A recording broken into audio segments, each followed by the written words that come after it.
జగన్మోహన్ రెడ్డి మాట్లాడుతూ మొన్న press meet లో మాట్లాడుతూ మా కాలంలో ఇచ్చిన డిఎస్సి మా టైంలో ఇచ్చిన డిఎస్సి మీద ఇప్పుడు ఇచ్చిన డిఎస్సి మీద నేను సిబిఐ విచారణకు సిద్ధం అన్నారు. పక్కన వాళ్ళు మీరు ఎప్పుడు డిఎస్సి ఇచ్చారు, మీరు ఇచ్చింది ఏపీపీఎస్సి అంటే ఏపీపీఎస్సి డిఎస్సి ఒకటే కదా అని మాట్లాడుతున్నారు జగన్మోహన్ రెడ్డి గారు. ఎలా చూడాలంటారు దీన్ని? ఆయన నిజంగానే అంత తెలియనితనంతో మాట్లాడారా, లేదంటే కనుక ట్రోల్ కావటం కోసం అది మాట్లాడారు అనుకోవచ్చు అంటారా? అదేనండి, ఏంటంటే డిఫరెంట్ ఇదనమాట. ఇది డైవర్షన్ చేయటం, పొలిటికల్ డైవర్షన్ లాగా కనబడతా ఉంది ఇదంతా. అసలు సమస్య లేని దాన్ని సమస్య ఉన్నదంటాం, అదొక డైవర్షన్. కొన్ని నెలలు సాగిపోతాయి అట్లాగా. మళ్ళీ ఇంకోటి ఇలాగే నేను డిఎస్సి ఇచ్చానంటాం. డిఎస్సి ఆడిచ్చారు మీరు, డిఎస్సి మీరు ఇచ్చిందో లేదో మీకు తెలియదా? రికార్డ్స్ చూస్తే తెలిసిద్దిగా ఇచ్చారో లేదో. అట్లాగా డైవర్షన్ చేస్తూ ఉంటారనమాట.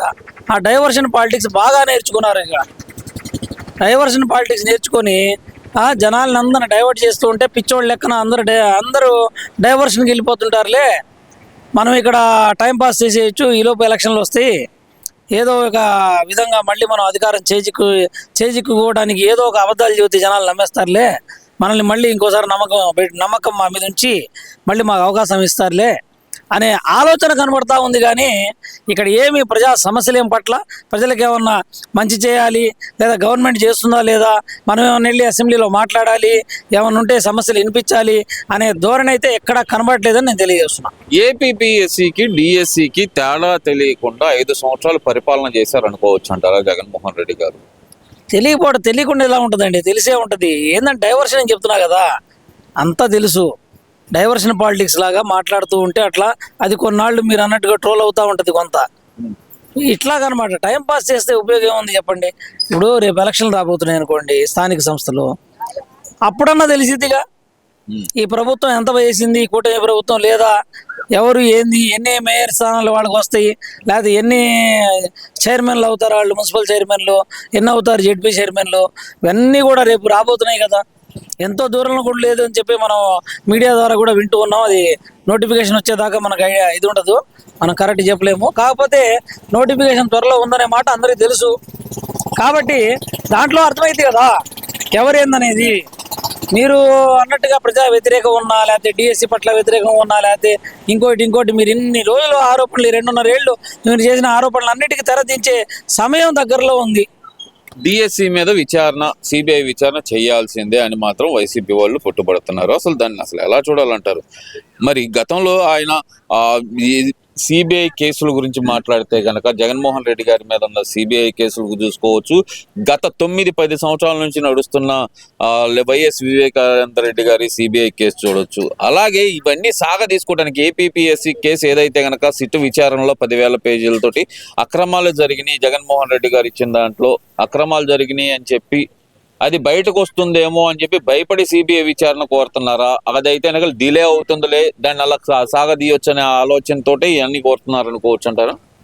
ఇవన్నీ కూడా చెప్తున్నా కదండి మీకు, ఏమి లేదండి. ఇదంతా వాళ్ళు ఎవరు తీసిన గుంటలో వాళ్లే పడ్డట్టుగా ఏంది.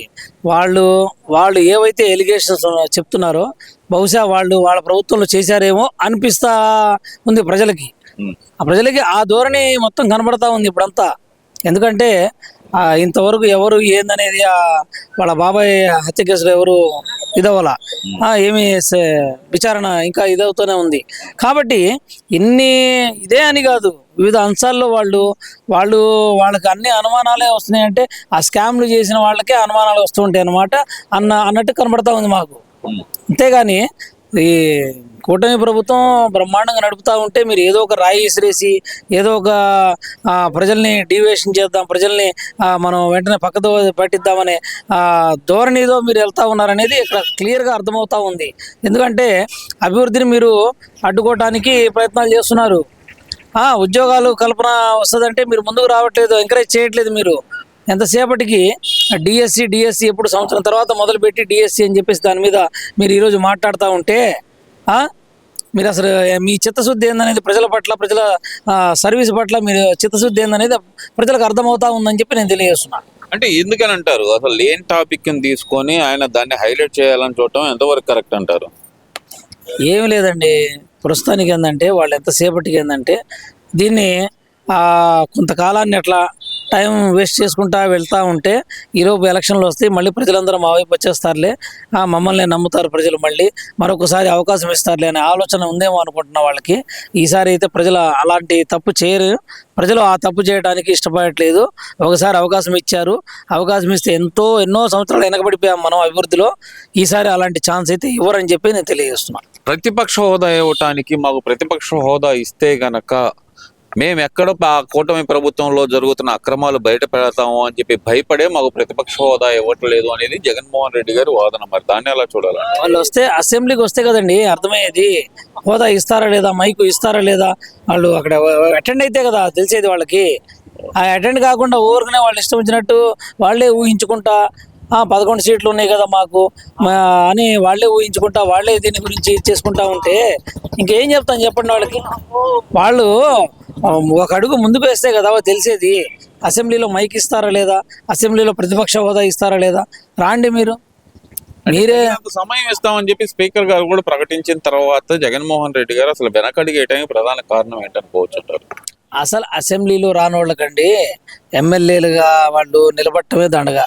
అసెంబ్లీలో రానోళ్ళకి ఇప్పుడు అపోజిషన్ ఉన్నా లేకపోయినా మీరు ఒక నియోజకవర్గ శాసనసభ్యులుగా మీరు మీ యొక్క డ్యూటీ అక్కడికి వెళ్ళి అక్కడ ప్రజల యొక్క వాయిస్ని అక్కడ మీరు వినిపించాల్సిన బాధ్యత మీ మీద ఉన్నప్పుడు అది మీరు చేయాల్సింది కంపల్సరీ చేయాలి. అంతేగాని మీరు అలా చేయకుండా బయట ప్రెస్ మీట్లు పెట్టి మీరు ఏదో మాట్లాడతా ప్రజల్ని డీవియేషన్ చేసుకుంటా వెళ్తూ ఉంటే ఏంది, ఒక పక్కన అభివృద్ధిని చూస్తున్నారు, ప్రత్యక్షంగా చూస్తున్నారు ప్రజలు, ప్రత్యక్షంగా అభివృద్ధిని ఎట్లా ఉందనేది చూస్తున్నారు. అమరావతి మొత్తం రోడ్లు కానీ అవి చూస్తే ఎట్లా ఉన్నాయండి, ఒక పెద్ద క్యాపిటల్ తయారైపోతుంది మనకు అన్నట్టుగా ఒక ఇదిని క్రియేట్ చేస్తున్నాయి. అలాంటి దాన్ని పట్టుకొని మీరు కాలేదంటే జనాలు చూసిన వాళ్ళు ఏమనుకోవాలా, ఇక మిమ్మల్ని ఫాల్స్ అనుకోవాలా, లేకపోతే అదంతా వాళ్ళ కంటి ముందు కనబడే అభివృద్ధి ఫాల్స్ అని అనుకోవాలా, నాకైతే అర్థం కావట్లా. మరి ఓవరాల్ గా చూస్తే కనుక జగన్మోహన్ రెడ్డి గారు చాలా కాన్ఫిడెంట్ గా అయితే చెబుతున్నాడు యుద్ధం జరిగిద్ది ఈసారి స్థానిక సంస్థల ఎన్నికల్లో కానీ లేదంటే 2029లో కానీ యుద్ధమే చేయాల్సి వస్తుంది మనం అంటున్నారు కదా. ఎలా చూడాలంటారు? నేను ఈ యుద్ధాల గొడవ ఏంటంటారు? అదే నాకు అర్థం కావట్లా. ఒకటే వాళ్ళు అందరం తెలుగు రాష్ట్రం ప్రజలు అందరం కూడా ఒకటే ఇది అందరం కూడా కలిసి ఉన్న వాళ్ళం అందరం కూడా మరి మనలో మన యుద్ధాలు ఏందో నాకు అర్థం కావట్లా. ఏం యుద్ధమో అది ఆయనే చెప్పాలి. అభివృద్ధి యుద్ధమా, అభివృద్ధి యుద్ధం అయితే కాసుకుందాం అని చెప్పి అంటారు కూటమి వాళ్ళు కూడా అదే అంటారు. అభివృద్ధి యుద్ధం అయితే రండి మేమేందో చూపిస్తాం. అభివృద్ధి యుద్ధం మీరు చెప్పేది ఏంది, మేమే చేసి చూపిస్తాం, ఏ రేంజ్లో చేసి తీసుకెళ్తామని చెప్పేసి అలా చూపేయండి. లేకపోతే బాగా చదువుని అభివృద్ధి చేయడంలో కానీ అంటే అక్షరాస్యత పెంచే యుద్ధమా, అది కూడా మేము సిద్ధం. మీరు పెట్టారు కదా టైటిల్ సిద్ధం అని, అలాగే అదేనండి. మీరు ఆ యుద్ధాలు ఆ సిద్ధాలు దేనికైనా రెడీ అంటే మాకు దేంట్లో రెడీ మేమంటే ఇదే అక్షరాస్యత పెంచడంలో యుద్ధం చేసుకుందాం రండి, మేమేందో చూపిస్తాం. వాటిలో అభివృద్ధిని మేము యుద్ధంలో చూపించాలంటే అభివృద్ధి రాష్ట్రాన్ని అభివృద్ధి ఏ దిశగా తీసుకెళ్లాలో ఆ యుద్ధానికి మేము రెడీయే. సో ఇన్ని రోడ్లు డెవలప్ చేయడంలో మేము యుద్ధం చేయాలంటే రండి, చేసి చూపిస్తాం, యుద్ధం చేస్తాం. మేము కూడా రోడ్లు ఎంత అభివృద్ధి చేయాలో ఇట్లాగా కంపెనీలు తీసుకురావడంలో యుద్ధం చేయాలంటే చేస్తాం. మేము పెద్ద పెద్ద కంపెనీలు మన రాష్ట్రానికి రావడానికి యావత్ ప్రపంచం మొత్తం మీద. సో యుద్ధం అంటే వీటిలో మేము యుద్ధం చేయగలం, కానీ మేము మిగతా యుద్ధాలు ఏందో మీరు చెప్పిన యుద్ధాలు ఏందో మాకైతే తెలియదు అని చెప్పి తెలియజేస్తున్నాం. Thank you.